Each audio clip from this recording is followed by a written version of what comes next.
بسم الله الرحمن الرحيم، والصلاة والسلام على رسول الله. ازيكم يا احلى واغلى اخوات في الدنيا؟ يا رب تكونوا بخير وسعادة وهنا وسرور وراحة بال ورضا من الرحمن، اللهم امين يا رب العالمين. اتفضلوا معانا لعيش الشمس الصعيدي من اول الخميرة لحد التسوية الصحيحة المظبوطة. ايوه زي ما انتم شايفين الصوت والصورة، يعني هتشوفوا من بداية التخمير لحد التسوية المظبوطة اللي انتم شايفينها. هنعمل معاكم النهاردة العيش الشمس، ويا رب يعجبكم ويا رب كده ينول اعجابكم. وفي البداية فضلا وليس امرا لكل حبايبي وكل اخواتي الغاليين ولكل عيلتي التانية، اشتركوا لنا في القناة ودوسوا لنا لايك وانزلوا لنا بكومنتاتكم الحلوة. ربنا يخليكم نعمة في حياتي ويخليكم ويزيدكم في حياتي يا رب العالمين. شايفين الارتفاع، شايفين الهشاشة، وعامل زي فعلا زي الكيكة اسفنجي فعلا يعني، ومن جوه تحفة. تحسيه كده قطن كده، يعني عجينة سهلة، عجينة طرية قطنية هشة للعيش الشمسي اللي بنعمله. فعلا احنا ممكن نكون مختلفين شوية نعمل العيش الشمسي، لكن باقي البلاد ما بتعرفش مثلا. يعني كل واحد وليه طريقة وكل واحد وليه تكوين في طريقة العيش بتاعته. لكن احنا يعني الطريقة بتاعتنا التقليدية زي ما انتم شايفين المتعودين عليها اللي بنعملها، وبتبقى فعلا تحفة. وتعمليه وتحفظيه وتخليه في الفريزر، بيقعد معاكي شهر ما بتجرالهوش ولا حاجة. فعلا عيش من الدرجة الأولى ومن البداية. ده كده نسمي نصلي على الرسول، ودي الفراكة بنسميها الفراكة أو الحدق. في طبعا في كل الأماكن كل واحد وتسميته. دي بقايا العجين بتاع العيش اللي بيفضل آخر ما تخلصي العيش يتقطع كده، وتفركيه بشوية دقيق. وبعد كده هننزل بحلة كده فيها كوباية مية يعني دافية من الحنفية علشان احنا في الحر، ونضيف عليه الحدق بتاعنا. الحدق ده وندوبه كده ونفركه بأيدينا، ونجيب مكعب خميرة بيرة لان احنا زي ما انتم شايفين يعني هنعجن كمية ما شاء الله كبيرة، فمحتاجين مكعب خميرة كده حلو زي ما انتم شايفين. وهدوبه كده في المية لان كنت لسه حطاه في الفريزر فبيطلع على طول، واحطه في اثناء ما انا بعمل الحدق بتاعي. هدوب الحدق زي ما انتم شايفين والخميرة في شوية مية، ولازم تدوبيهم وتشوفوا لو في اي حاجة كده في تكتلات في الحدق بتاعك لازم كده تفركيه بايدك. وبعد كده هسيبها كده لمدة ربع ساعة، وبعد كده هنزل عليه بالدقيق. الدقيق عبارة عن طبق من الدقيق، وهو عبارة عن نص كيلو اللي هو 4 كوبايات من الدقيق.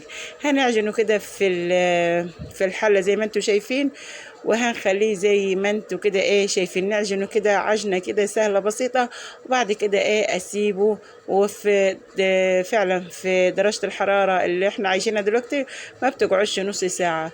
وكده الخميرة بتاعتي كانت اختمرت زي ما انتوا شايفين، وجبت كمية الدقيق بتاعي حطت لها شوية ملح، رشة ملح كده يعني سنة.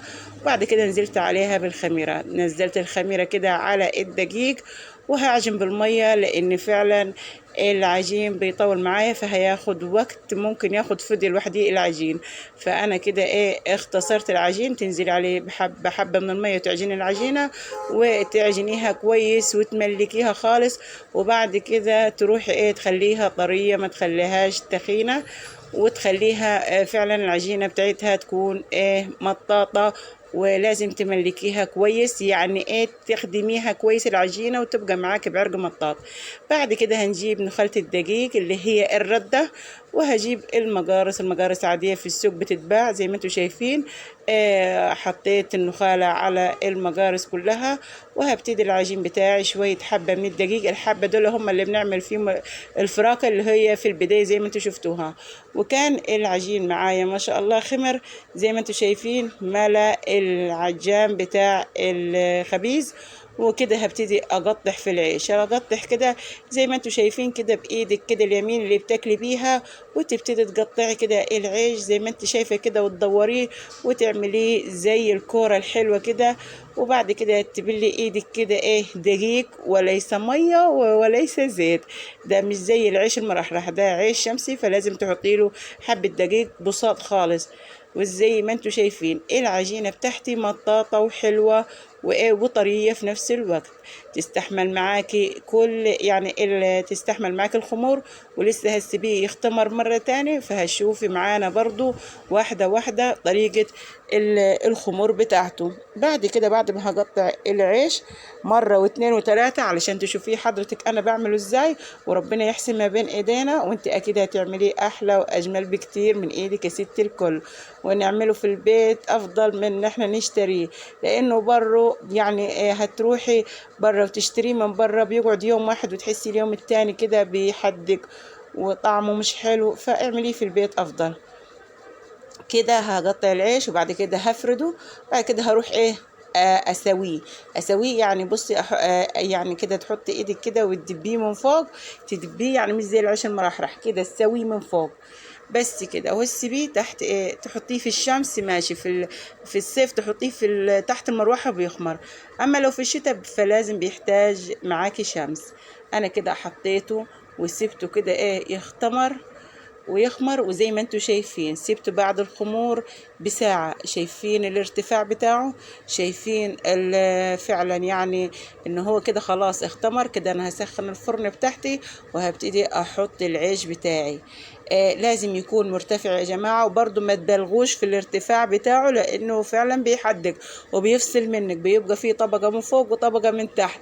يعني ممكن بعد ما تخليه يخمر جامد معاكي وما تعرفوش ممكن يفصل معاكي ويبقى طعمه حادق، وليه قشرة بتبقى من فوق فاصلة ما بينها ما بين اللبة بتاعت العيش. فخلي بالك في الخمور بتاعه لازم يكون خموره مظبوط. وكده كان خموره مظبوط معايا. فانا هسخن الفرن واروح ارص العيش بتاعي. ارص العيش هدوره من فوق الاول معاكي مثلا ابره، معاكي دبوس، دورهولي كده او شركيه. وبعد كده حطيه رصيه فين في الفرن. والتسوية المظبوطة بتاعته الأول تسخن الفرن وتولعي من فوق ومن تحت. وبعد كده مجرد ما ينتفخ سيبيه يهدي النار وسيبيه يستوي. زي ما انت شايفة طالع ما شاء الله تحفة تحفة تحفة، بارتفاع وهشهش أو طريان ما فيش بعد كده. أظن أكيد أكيد هيعجب كل مشاهديني، وأنا متأكدة إنه هو فعلا من المنظر والطعم بتاعه رهيب.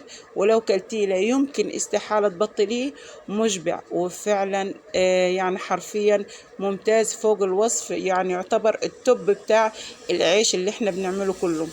وهو ده العيش الشمسي بتاعنا بكل تفاصيله بكل تكاته وبكل خبرة السنين. جبنا لكم الفيديو التحفة ده اللي هو فعلا مفيش غنى عنه، ومفيش طبعا تقدريش تستغني عن العيش الشمسي بتاعنا. اعمليه بنفس التكات والتركات والتفاصيل وهو هيطلع معاكي يعني بالجمال ده وبالحلاوة دي. زي ما انت شايفة ارتفاع هشاشة طريان.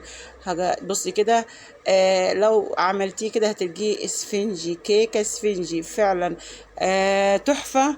ويا رب كده يكون الفيديو عجبكم، يا ريت يكون نال اعجابكم. وفعلا ما تنسوناش فضلا وليس امرا باللايك والاشتراك في القناة وكومنتاتكم اللي بتدعمني وبتديني حافز.